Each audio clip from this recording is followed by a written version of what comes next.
आप के जीवन के उद्देश्यों के बारे में हम लोग जान चुके हैं, लेकिन आपकी अगली पीढ़ी, आपके पुत्र, आपके बेटे लोग आपके आदर्श पर चल रहे हैं। थोड़ा इसके बारे में कुछ बताएं।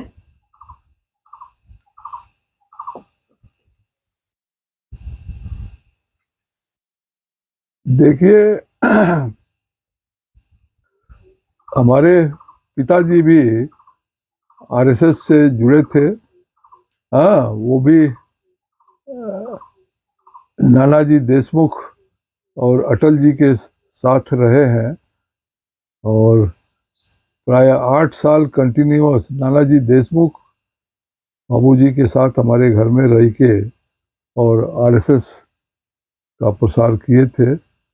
और अटल जी भी उसी समय के, उन्हीं के पीरियड के थे। तो गांधी जी जब असैसिनेट हुए थे तो ये तीनों लोग एक ही जेल में एक साथ रहे और प्रायः 3 बार अरेस्ट हुए थे पिताजी? हाँ, माने तीनों लोग। एक बार 6 महीने के लिए, एक बार 3 महीने, एक बार 1 महीने के लिए। हाँ, बड़ी कहानी है। हाँ, तो ये उस समय तो पिताजी को ही लोग, उस समय जनसंघ होता था, कोशिश किए लोग कि आप पॉलिटिक्स में आइए, वो नहीं गए। हाँ, और हमको भी जाने से रोके। हाँ, हमारे पीछे भी लोग थे, हमको भी पॉलिटिक्स में ले आने का। 77 में जनता पार्टी गवर्नमेंट जब बनने वाली थी तो उस समय हमको भी, लेकिन हम भी तैयार नहीं हुए। बाबूजी मना किए कि नहीं, तुम व्यक्तिगत रूप से लोगों की सेवा कर सकता है अपने दम पर, अपने प्रयास से, वही असली कंट्रीब्यूशन होगा लोगों के लिए। तो तुम उस हिसाब से सोचो। हाँ, इस पॉलिटिक्स के माध्यम से सबको खुश या संतुष्ट नहीं कर पाएगा। आप ने और आपका पूरा परिवार ने बराक घाटी और असम सहित पूरे पूर्वोत्तर के लिए लगातार काम किया है, कर रहे हैं, किंतु ये सब का आपने कुछ प्रचार प्रसार अभी तक नहीं किया, क्यों?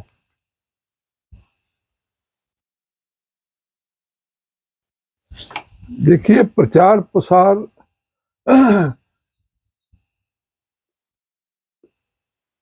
का फायदा तो लोगों को होता है। लोगों के पास वो चीज, वो जानकारी, वो मना वो तत्परता से क्विकली पहुंचती है। लेकिन उसमें एक दूसरा भी पहलू है। हाँ, कि वो अंदर में भाव आता है कि हम लोगों के लिए सेवा कर रहे हैं, तो लोगों को जानने से मतलब है और करने वाले से मतलब है। हाँ, बाकी और लोगों को इसकी जरूरत नहीं है। हाँ, लोग अपने से जानते हैं, वो तो जानेंगे ही। हाँ, वो बल्कि सबसे उचित रहता है। तो हम इसलिए हम आगे बढ़ के पब्लिसिटी नहीं। हाँ, इसमें हम बोल सकते हैं कि जो दूसरी एजेंसियां हैं या गवर्नमेंट है, तो उनके लोगों को जरूर इस पर सोचना चाहिए था। हाँ, और उनको बाकी लोगों के जानकारी के लिए, बाकी लोगों में उनका उसका प्रभाव पड़े, उसके लिए उन एजेंसियों को अपने तरफ से वो कोशिश करना चाहिए था। आपका योगदान अतुलनीय है। आपने जितना काम किया है, आपका जो व्यक्तित्व है अनुकरणीय है, प्रेरक है। फिर भी लोगों के द्वारा इस चीज को देश तक, जनता तक, समाज तक पहुंचाने के लिए कोई प्रयास नहीं हुआ है। मैं एक सामाजिक कार्यकर्ता और पत्रकार के नाते आज आपसे जो बातचीत किया हूँ, मैं चाहता हूँ इसको देश के और समाज के सामने प्रचारित करूँ, प्रसारित करूँ। तो क्या आप इसके लिए सहमति प्रदान कर रहे हैं? नहीं, मेरी सहमति है। और आप चूंकि कर्मठ और ड्यूटेड पत्रकार हैं, आप भी लोगों के बारे में अच्छा सोचते हैं, उनका अच्छा हो, भविष्य सुधरे, और इसी के लिए आप भी एकदम कर्मठता से लगे हुए हैं। तो आप जैसे पत्रकार द्वारा इस काम को आगे बढ़ाने में हमें खुशी होगा। हाँ, और हम आपको भी शुभेच्छा और अपने तरफ से हार्दिक अभिनंदन करते हैं कि आपको अपने तरफ से अपने अंदर जो ये काम करने का जो इच्छा जागृत हुआ है। हाँ, आपको बहुत बहुत अभिनंदन और धन्यवाद। और आप अपने मिशन में सफल हों। हाँ, और लोगों तक अगर ये जानकारी प्रेरणा के रूप में मिलती है, लोगों का अगर कुछ परिवर्तन कोई भी क्षेत्र में होता है, तो मुझे काफ़ी हर्ष होगा। आपका बहुत बहुत धन्यवाद। आपने न हमें सिर्फ 4 चाय बागानों के विकास के बारे में परिचित कराया, बल्कि सर्वांगीण विकास और संतुलित विकास के बारे में भी आपके दृष्टिकोण की जानकारी दी। आपने इतना समय दिया, अपने प्रेरणादायक अनुभव हम लोगों के साथ साझा किए। इसके लिए प्रेरणा भारती डिजिटल न्यूज़ नेटवर्क की तरफ से हम सभी आपके प्रति आभारी हैं, कृतज्ञ हैं।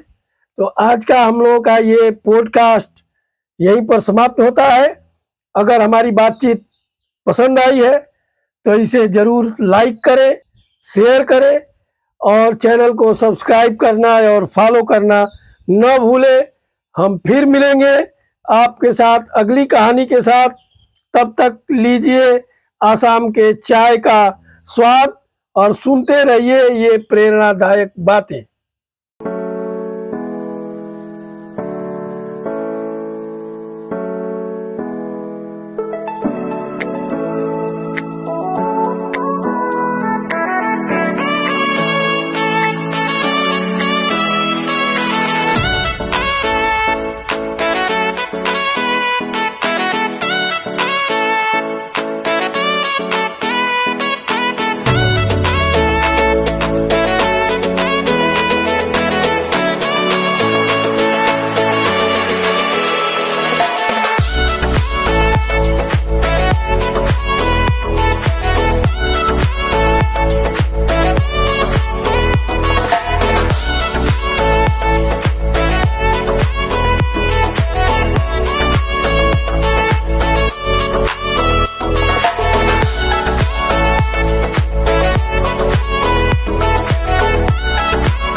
है।